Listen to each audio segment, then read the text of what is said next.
Hello.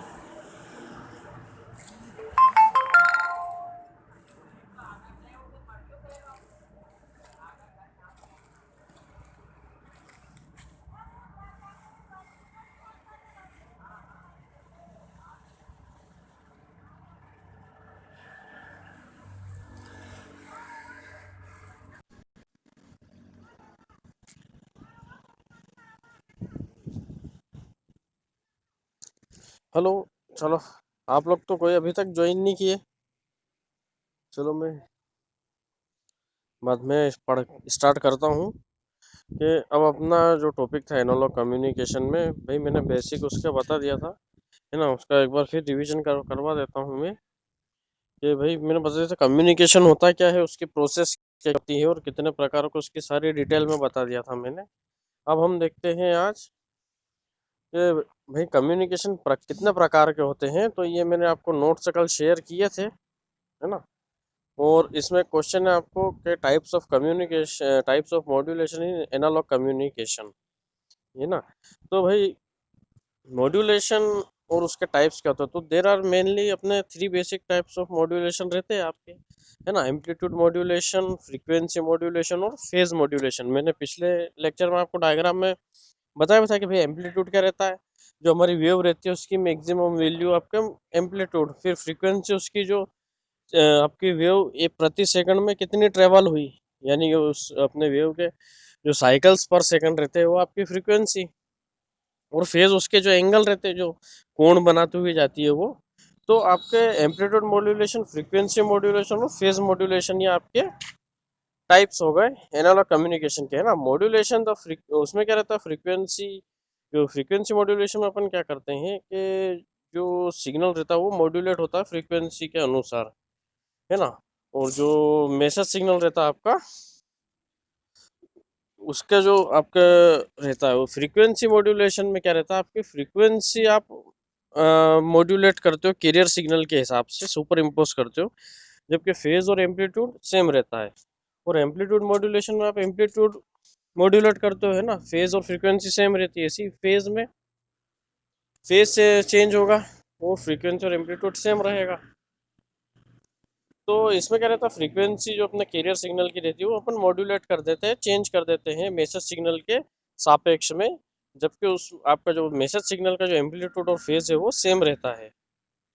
हाँ आ रही है सर, 2 मिनट बात कर।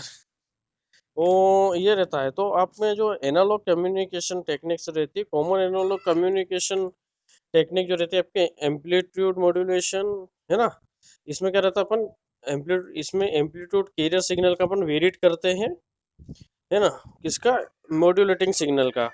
इसमें आपका double side band modulation with carrier, इसको बोलते हैं अपन ये एम रेडियो ब्रॉडकास्टिंग में आपका यूज होता है ये। तो मॉड्यूलेशन क्या रहती है, एक प्रोसेस रहती है changing the characteristic of the wave.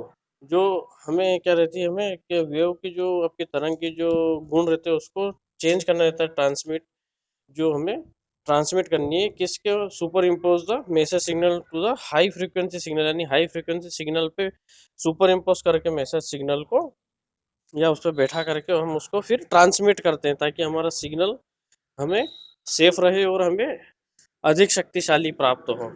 तो इस प्रोसेस में आपको वीडियो, वॉइस और अदर डेटा सिग्नल भी मॉडिफाई करते हैं अपन हाई फ्रीक्वेंसी सिग्नल्स पे। इसको हम कैरियर वेव भी बोलते हैं, जिस पे हमें मैसेज सिग्नल सुपर इम्पोज करते हैं।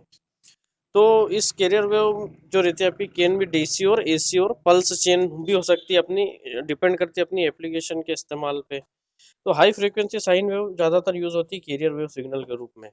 तो मॉड्यूलेशन टेक्निक्स जो रहती है वो आपकी दो मेजर टाइप्स की रहती है, एनालॉग और डिजिटल, या पल्स मॉड्यूलेशन डिजिटल को बोलते हैं अपन। तो अपने different type of modulation technique रहती है। तो इसका इम्पोर्टेंस, महत्व क्या रहता है, तो आपका मॉड्यूलेशन जो रहता है, मैसेज सिग्नल, अपना सिग्नल रहता है उसको मैसेज सिग्नल भी कहते हैं। ये इसमें हमारी जानकारी समाहित होती है, जो हमारी जानकारी रहती है जो हमें भेजना है, तो इसको हम मैसेज सिग्नल बोलते हैं। और जो आप बेसबैंड सिग्नल भी बोलते हैं इसको अपन, है ना। तो मॉड्यूलेशन प्रोसेस में जो आपका ब्रॉडकास्ट करते हैं या कम्युनिकेट करते हैं, तो इसको हम मॉड्यूलेटिंग सिग्नल कहते हैं। और कैरियर सिग्नल आपका क्या रहता है, हाई रेंज का फ्रीक्वेंसी सिग्नल रहता है, जो जिसका स्पेसिफिक एम्पलीट्यूड फ्रीक्वेंसी और फेज लेवल रहता है, तो बाकी इसमें कोई डेटा नहीं रहता है, ये है ना। सो इसको हम कैरियर सिग्नल कहते हैं, ये सिर्फ हमारे मैसेज सिग्नल को कैरी कैरी करके ले जाता है ना, अधिक दूरी तक और सेफली। तो इसको हम ट्रांसमिट मैसेज टू रिसीवर, यानी कि ट्रांसमीटर से रिसीवर तक ये सिग्नल हमारा पहुंचाता है। इसके अंदर समाहित रहता है, मिक्स रहता है, सुपर इम्पोज रहता है। तो ये आपकी मॉड्यूलेशन टेक्निक रहती है। तो मॉड्यूलेटेड सिग्नल फिर वो आपका जो जब आप मैसेज सिग्नल कैरियर सिग्नल के साथ मिक्सअप कर देते हो, सुपर इम्पोज कर देते हो, तो फिर वो आपका मॉड्यूलेटेड सिग्नल बन जाता है। तो जब हमें प्रोसीजर से जो मॉड्यूलेशन प्राप्त हुआ, ये आपका फिर मॉड्यूलेटेड सिग्नल कहलाता है। तो ये जो रहता है आपका प्रोडक्ट, यानी कि गुणा रहता है बहुत मॉड्यूलेटिंग सिग्नल यानी मैसेज सिग्नल का और कैरियर सिग्नल का। तो डिफरेंट टाइप ऑफ मॉड्यूलेशन रहते हैं हमारे, एनालॉग और डिजिटल, जो हम ऑलरेडी डिस्कस कर चुके हैं। तो बेसबैंड इन्फॉर्मेशन को हम रेडियो फ्रिक्वेंसी सिग्नल में कन्वर्ट करते हैं, बट एनालॉग में हम क्या करते हैं, RF communication signal continuous range values के रहते हैं ये। In digital modulation there are pre arrange discrete states, मतलब कि पहले से रहते हैं ये आपके, देखो ये इस टाइप से रहते हैं। एम्पलीट्यूड मॉड्यूलेशन में आपका जो ये नीला है आपका मैसेज सिग्नल, और जो आपकी ब्लैक है ये आपकी कैरियर वेव है। जैसे फ्रीक्वेंसी मॉड्यूलेशन और फेज मॉड्यूलेशन के डायग्राम है ना। ये इस टाइप से आप मॉड्यूलेशन के बाद इस टाइप से बन जाता है आपका सिग्नल, ये है ना। ये देखो ये पूरा डायग्राम, कंटिन्यूस पल्स है ना, amplitude, angular, frequency, phase, digital, analogue.